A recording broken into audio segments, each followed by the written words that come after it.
আসসালামু আলাইকুম। পটলের খোসা আমরা সব সময় ফেলে দিই, কিন্তু এই ফেলে দেওয়া পটলের খোসা দিয়ে যে এত মজার একটা ভর্তা হতে পারে হয়তো সেটা আমরা অনেকেই জানি না। আজ আমি আপনাদের তৈরি করে দেখাবো পটলের খোসার মজাদার একটি ভর্তা, যা কিনা গরম ভাতের সাথে দারুণ লাগে। পটলের খোসা রয়েছে প্রচুর পরিমাণ ভিটামিন সি, এই জন্য এই খোসাটা ফেলে না দিয়ে এভাবে ভর্তা করে খাইলে কিন্তু আমাদের শরীরের জন্য ভীষণ উপকার হয়। আজ থেকে ভুল করে আর কেউ কখনোই পটলের খোসা ফেলে না দিয়ে এভাবে দারুণ স্বাদের অসম্ভব মজার এই ভর্তাটি বানিয়ে নিতে পারি।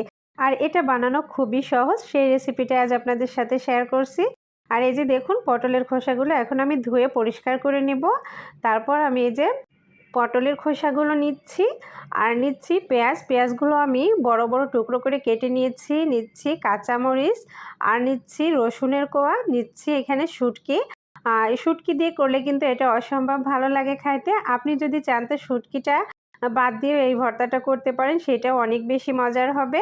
এখানে আমি দিয়েছি স্বাদ মতো লবণ এবং দিয়েছি সরিষার তেল, আর দিচ্ছি কিছুটা পানি। আর পানিটা তো অবশ্যই লাগবে, যেহেতু পটলের খোসাটা কিছুটা শক্ত হয়। পানি দিয়ে এটা সিদ্ধ করে নিব। খোসাগুলো এখনো সিদ্ধ হয়নি, এখনো কিছুটা পানি থেকে গেছে। এই পর্যায়ে মিডিয়াম আঁচে রেখে আমি পানিটা একদম শুকিয়ে নিব। আর পটলের খোসাগুলো এভাবে নেড়েচেড়ে দেব যেন তলানিতে লেগে না যায়। আর এ পর্যায়ে আমি নিচ্ছি এই যে ফ্রোজেন করা ধনিয়া পাতা দিলে ফ্লেভারটা অনেক ভালো আসবে আর ভর্তাটা অনেক মুখরোচক হবে। এই জন্য আমি ধনিয়া পাতা দিয়েছি। আপনি চাইলে ধনিয়া পাতাটা স্কিপও করতে পারেন, এটা না থাকলে না দিয়েও কিন্তু এই ভর্তাটা করতে পারেন, তাতেও কিন্তু স্বাদের কোনো তারতম্য হবে না, অসম্ভব মজার হবে। ভর্তায় টেস্ট আনার জন্য অবশ্যই পুরো পানিটা ঠিক এভাবে শুকিয়ে নেবেন। আর পানি থাকলে কিন্তু ভর্তাটা সুন্দর হবে না, মজার হবে না। এজন্য পুরো পানিটা শুকিয়ে তারপর এটা নামিয়ে ঠান্ডা করে শিলপাটায় বেটে নেবেন, তাহলে অসম্ভব মজার হবে। আর এই তো আমি এখন শিলপাটায় এটা বেটে নিচ্ছি। আপনি চাইলে এই ভর্তাটি ব্লেন্ডারে ব্লেন্ড করেও নিতে পারেন। আর এই ভর্তাটি কিন্তু সত্যি অসাধারণ মজার হয়। যারা এটা বানিয়ে খায় শুধু তারাই এই টেস্টটা বুঝবে। আর যারা নতুন আজ দেখছেন তারা অবশ্যই ট্রাই করে দেখতে পারেন। ভর্তাটা অসম্ভব ভালো লাগবে, তবে অবশ্যই এটা গরম ভাতের সাথে খাইতে বেশি মজার।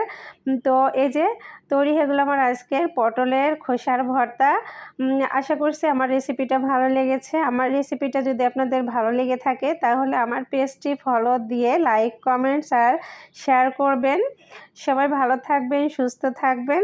আজকের মতো এখানেই বিদায় নিচ্ছি। আল্লাহ হাফেজ।